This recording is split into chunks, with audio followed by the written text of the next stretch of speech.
Hello, folks. Rick Berube here on this Thursday. On what is today? July 8th or 9th? Something like that.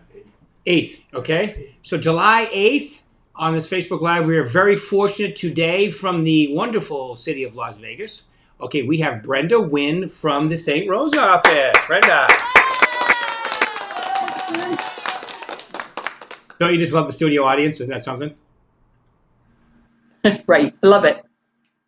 All right, so Brenda, look at we have people from California, Arizona on here. Most people from Nevada know who you are, but tell them a little about yourself, how long you've been in the business, maybe a little about your production level, and now you've started a team. Just tell us a little about yourself, please. Well, I've been a real estate agent for 15 years now. Just recently started a team in the last 2 years, so things are coming together very well. Let's see. Started my real estate career in Charleston, South Carolina, and moved to Las Vegas in 2008. Yeah, fun time in Las Vegas at that time. So I've been a full-time agent since I started real estate. I've done nothing else but real estate, and love it. Yeah, and you have a little something you visit every once in a while in South Carolina, don't you? What we call that? A grandchild? Isn't that where you go? Yeah, in the Carolinas. Yep. And the Carolinas, good. All right, so we have a pretty incredible market right now, right? And things are cranking along. And how are you particularly doing this year yourself? Doing very well. The team is doing well. Their production's well.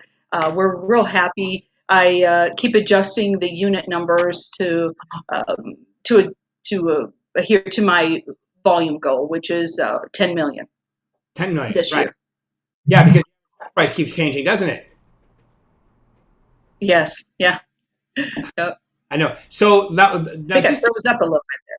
Yeah, exactly. I mean, what is the average sale price in Vegas now? It's almost 450. Isn't it like 435? In overall, the Las Vegas market is actually 395,000. Okay, that includes condos and everything. Yeah. Correct. Yes. But Henderson, it is much higher. So Henderson, we're looking at 400 to 425,000. Yeah, somewhere on there. Yeah. With all. Yeah, and I think that's the single family average is, if you take out condos, the single family average is around 435 ish, I think. Yeah. But if you average everything out, it's still okay. So 2008. I mean, when I started with the company 7 years ago, the average sale price was 125,000. Right. And I was in Charleston, so the average price there was about 132,000. Right. Right. So these last few years have been a pretty nice adjustment, haven't they? Yes, they have. Yes. I had to do a whole lot more. My first year in real estate, I did 4.2 million. My first year in real estate, and I tell you, I had to sell a lot of homes to do that. Yeah, in Vegas for sure. Oh, in South Carolina too, especially. Yes. Yeah. How many homes was that in South Carolina at 4.2 million? Geez, that must have been 30 something, 37. right? 37. Awesome. That's a great year. Would you agree? Yeah. That was your first year? That was, first year. Yeah. Wow. You came out of the gate hot. What did you do in that first year? I know people are going to be asking now. Well, her first year in real estate, she sold 37 homes, which beat me by 20, by the way. I only sold 17 my first year. So good for you. What did you do that first year? Well, the first 6 months in real estate wasn't, I didn't consider that my first year. I started from like January, December, like being my real first year for the whole year. And so the first 6 months, I just did a lot of things of, door knocking and, talking to as many people as I knew. And I wasn't in the real estate world. So I started from scratch. I had a great company. As Berkshire Hathaway, we used to be a Prudential. I worked for Prudential. They just had great tools, great systems, and a great company to work for. So we're really fortunate to be at a company. And anybody that's listening, the company that I work for, Berkshire Hathaway, we are so fortunate with the things that we have that the company is able to provide to us that can help us with those things. But utilize those and just get out there and talk to as many people as you can. Right. Company tools and I love it. Door knocking, talking to people, as many people as you possibly could. I know today, and I know you have been, I think you've gotten a little bit busier, but I know you've been doing a lot of expireds too, and old expireds, haven't you? Yes, yes, a lot of expireds, yeah. And talking to my clients, a lot of them that I told them, giving them just good advice and letting them know, that what the market's doing. Stay in touch with your client base, let them know what's going on, keep them informed because they're the ones that will refer you and give it and also use you again. So that's a real big key. But getting out there and seeing those expireds, call them, door knock them, send them letters, send them postcards, let them know what's going on in the real estate world. I'm giving good, valuable information because they like that. They trust you a whole lot more because you're a nobody if you don't do any of those things. So I agree. I agree. Yeah, no, all those things you're talking about, like I know that you guys or yourself personally, and I believe you coach people on your team to do that. I know that they're on our coaching calls sometimes too, right? Right. yes, So they are. we'll get to that in a second, and that is you go out and actually drop packages off of some of these old expireds, especially when they're in your farming area, right? Yes, yes, absolutely. Yep. You go out, you let them know, like when you see certain things. Also, too, work with your title companies because your title companies have a lot of information about, who's probably going to be selling, and keep in touch with your farm, and we keep that updated too because you can actually reach out and send them information, and they've already been getting things from you, so they're going to trust you. And when you send them something, especially drop off a package to them, they're going to be pretty happy that you stopped by because they're probably getting ready and they'll talk to you more. Right. Awesome.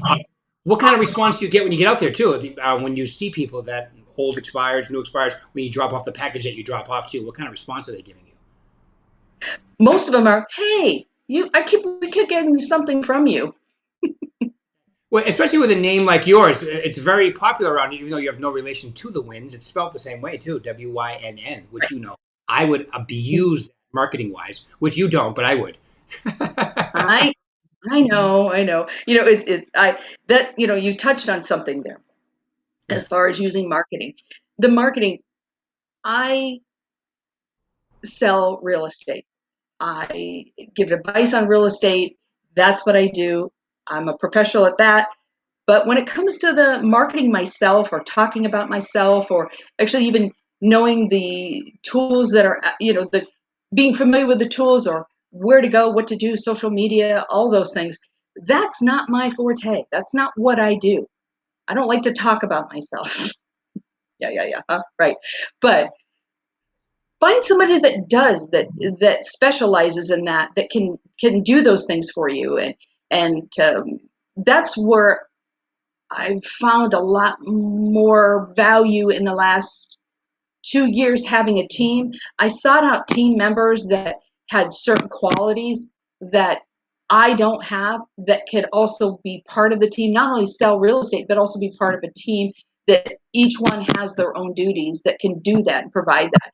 And it makes my life much easier, and it makes the public is more aware of me, I guess you could say. And and I didn't have to do it. I found somebody else that can do it and does it in a great way. So Yeah. that's the advice I'd give out on that. Yeah. No, that's great advice. Um, Part of it, the social media part and all that. Same with me.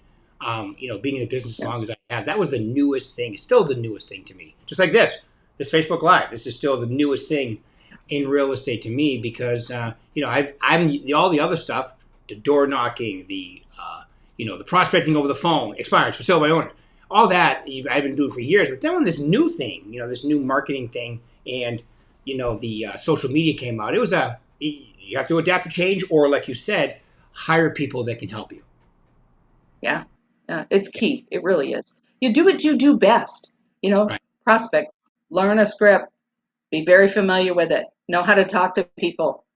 That's key. If you don't Yeah. know how to talk to somebody, you got to do it. And it, Everybody, any it does industry require that you, practice. yeah, right. It does. It absolutely does. But my newer team members, they that's what they are looking at. They look up to me. So if I preach it, I better be doing it. Right. And so they're learning from me, and a lot of times they'll reach out to me and say, Brenda, hey, can you help me? Talk to this one client, and I will. I'll get right on the phone. I'll talk to them, and then they just look at me and it's like, oh my God, do you know what to say? Well, I've had a lot of practice over the years, and using scripts and learning those scripts and knowing how to talk to people is really key. Yeah, and you know what? That's an important thing you just said there. Knowing how to, learning how to. You know, on my YouTube channel, I have a little thing called "Having Great Conversations," and it's a. I was not good at that at first. And I just admitted I was not. I had to learn how to have ask questions instead of make statements. You know, understand personality style. Those types of things is what you're talking about, right? Yeah, because they really don't want to know about you and your life. And if you don't know what to say, you just talk about things you know and things you know about, which is yourself, which you really want to be talking about them, the market. And if you know what to say to them, you're never going to have to struggle for words. And that's so key in this real estate world. So, Yeah, like I think in success series, be curious. Like if they were your best friends, what kind of questions should you be asking them? You know, yeah, okay, you're moving to South Carolina. What's important about that? Why are you moving there? What do you have a job? What, you know, you just get into all the details as to why they're moving. And you know, when you're right. interested in people, they become interested in you because they can tell. You know, and let's face it, your fiduciary responsibility as a licensed agent kind of requires that anyway. So why not just take it Right? to them, right? Yes. Right. Yep. Now, I also hear rumors. Actually, I know you've done that. Something about it was that. Did you have a TV show or something like that going on recently?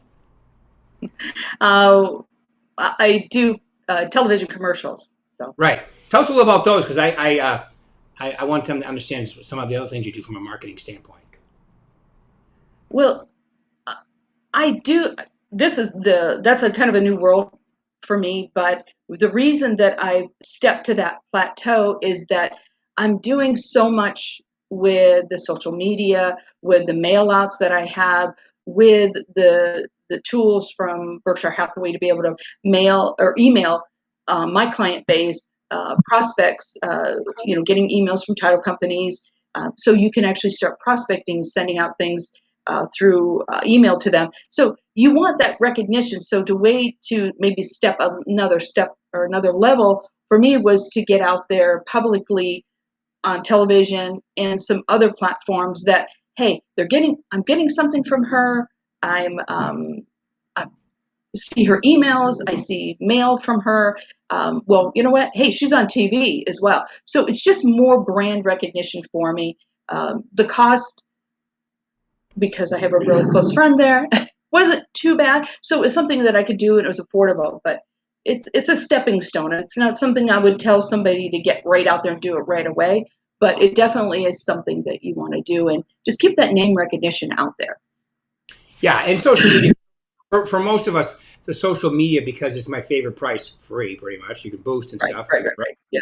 You know, could you imagine like when I started in the business to get the same coverage that people can get for pretty much free now? You had to have newspapers, magazines, bus benches, billboards. You can do that all now with social media. And like you just said, social media, TV, YouTube, people look at that almost the same now, don't they? Would you agree? Yes. Yeah, I agree. Yes. Yes. They So just know just you in a be video. everywhere. Yeah. Say that I've again. seen I'm sorry, you. Ray. They just know they've seen you on a video somewhere on their phone because they can watch TV, they can watch YouTube, they can watch social media. I'm holding up my phone here. Right. See? Right. Right. So I noticed it wasn't in the screen when I was holding it up. All right.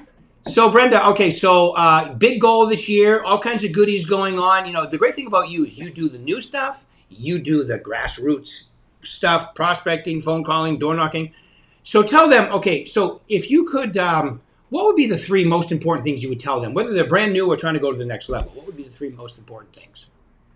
The three most important thing is it took me a while to learn that I can't do everything.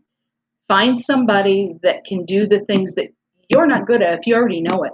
You're not, do what you're good at and do it. And get somebody else to do the things that you're not good at and that can help you with that. So it really is important because then that way you can do what you like and you'll make a whole lot more money.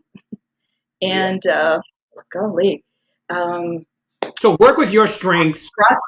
You work with your strengths and get someone else to help you with, if not pay for or hire someone to do the Right. things.